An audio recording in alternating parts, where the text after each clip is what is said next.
Welcome back to the AI Frame of Mind.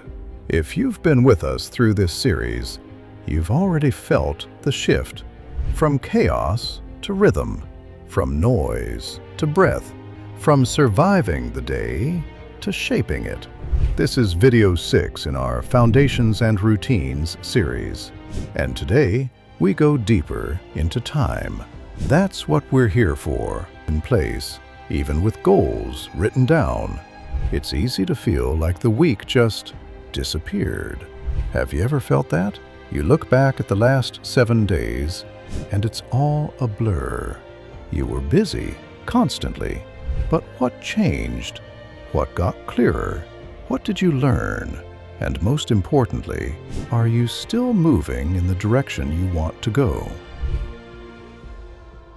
Not to introduce a new tool, but to invite you into a practice, a sacred moment of pause that gently resets your course week after week after week. It's called a weekly review, and though it's often treated as a productivity tool, it's actually a reclamation ritual, a way to step out of the stream of time, look around, and choose your next step with clarity. So by the end of this video, you'll understand why most people feel lost in motion, why reviews matter more than raw productivity, how to do one without overwhelm, and how to make it not just a task, but a transformative ritual. Let's begin. Section 1. The illusion of forward motion, the problem with linear time. In the world of productivity, we are taught to move forward. To-do lists, calendars, routines, all marching us into the next moment. It looks like progress, but here's the illusion. Motion does not equal direction. You can move every hour of the day, fast, focused, busy, and still feel lost. Because when you're always in motion, you stop asking why you're doing what you're doing. You stop noticing how it feels. You lose track of whether you're creating a life or just managing a workload. And this is how weeks blur together. This is how burnout doesn't arrive as a crash, but as a slow erosion of clarity. When there's no pause, there's no perspective. That's the first truth to anchor here. You don't need more pressure. You don't need to hustle harder. You need to slow and reflect. Weekly reviews are how you reclaim ownership of time. They're not about squeezing more into your week. They're about reconnecting with what you truly value and releasing everything else. Section 2. What is a weekly review, really? So, what is a weekly review? Think of it not as a to-do list, but as a conversation with your life. It's a short practice you do once a week, often in 30 minutes or less, where you slow down, breathe, and ask 3 powerful questions. What happened? What mattered? What now? It's a pause in the current. It's a mirror to your time.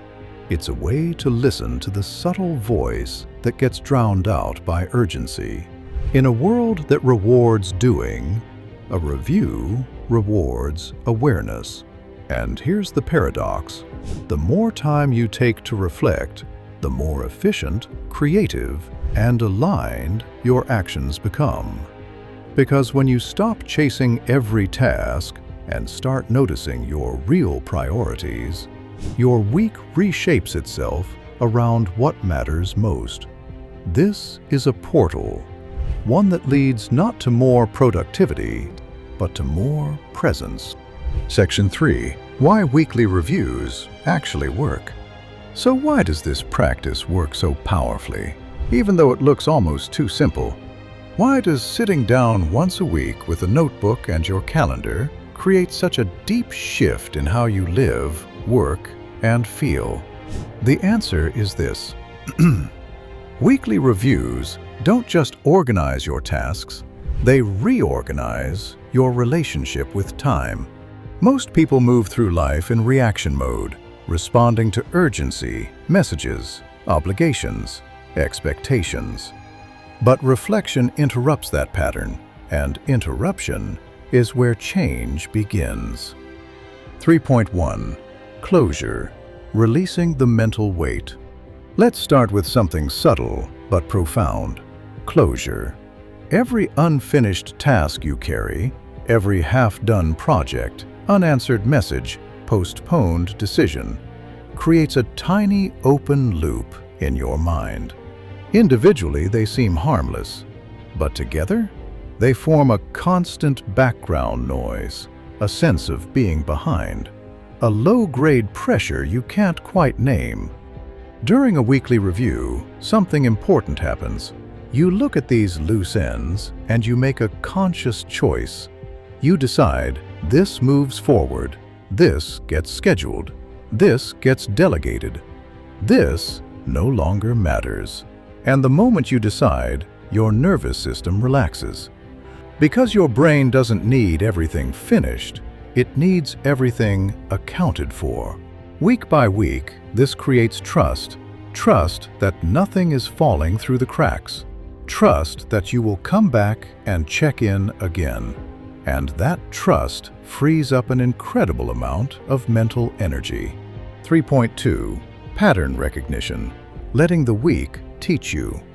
The second reason weekly reviews work is that they reveal patterns you cannot see in motion.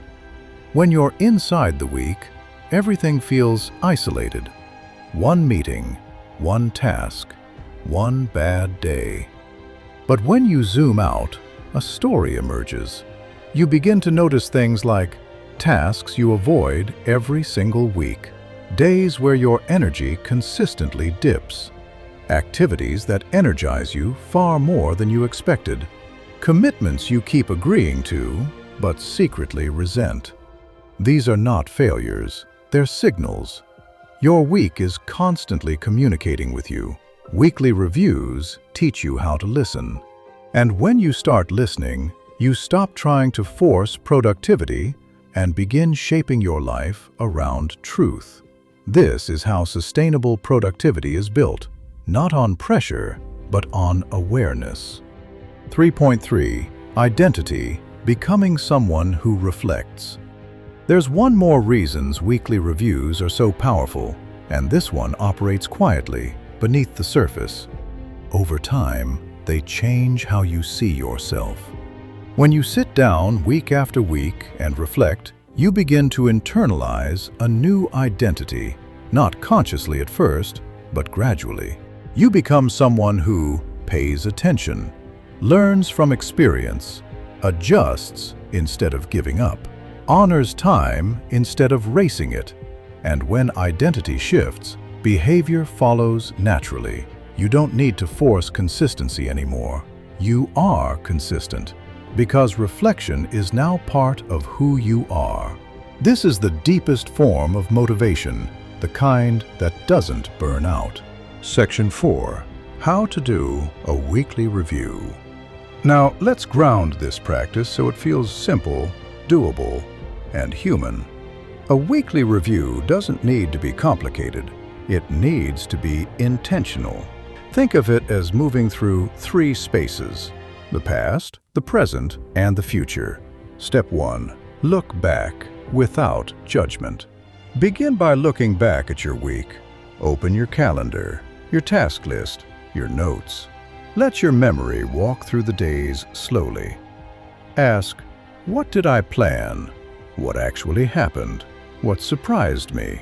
What felt heavy? What felt right? You're not here to criticize yourself. You're here to observe. Imagine you're studying the week with curiosity instead of blame. As you do this regularly, you'll notice something shift. You stop being afraid of looking back. Because reflection stops being punishment and becomes information. Step 2. Reflect, listening beneath the tasks. Now comes the deeper layer. This is where you ask questions that go beyond productivity. Questions like, what gave me energy this week? What drained me? Where did I feel present? Where did I feel disconnected? What did I avoid? And what might that be protecting me from? These questions build self-awareness, and self-awareness builds choice. Over time, you'll start recognizing patterns faster. You'll adjust sooner, and you'll feel less stuck inside cycles that don't serve you. Step 3. Recalibrate, designing the next week. Gently. Only after reflection do you move forward. This is where most planning systems get it wrong. They plan without listening.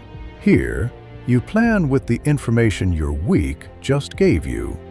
Ask, what are my top 1 to 3 priorities for the coming week?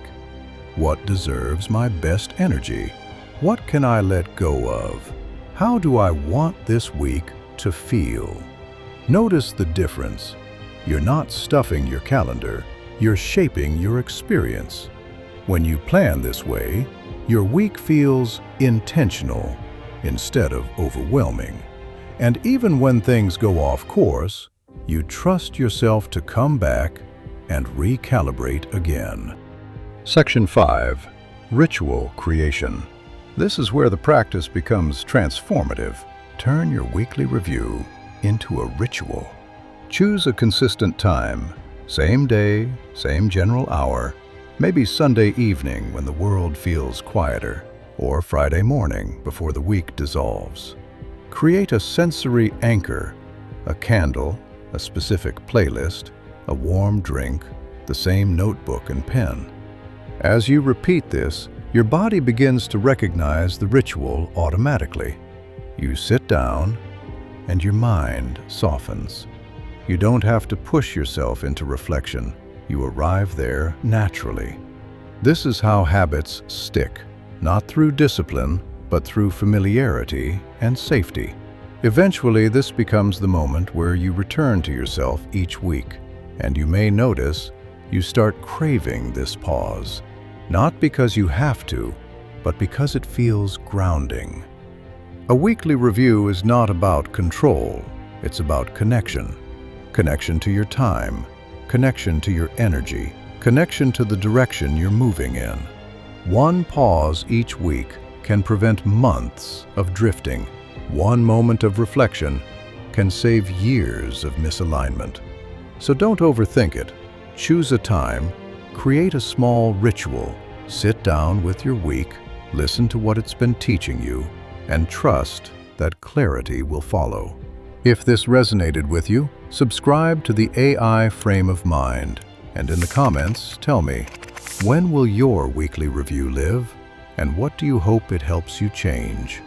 You don't need to rush, you're already on the path. I'll see you in the next one.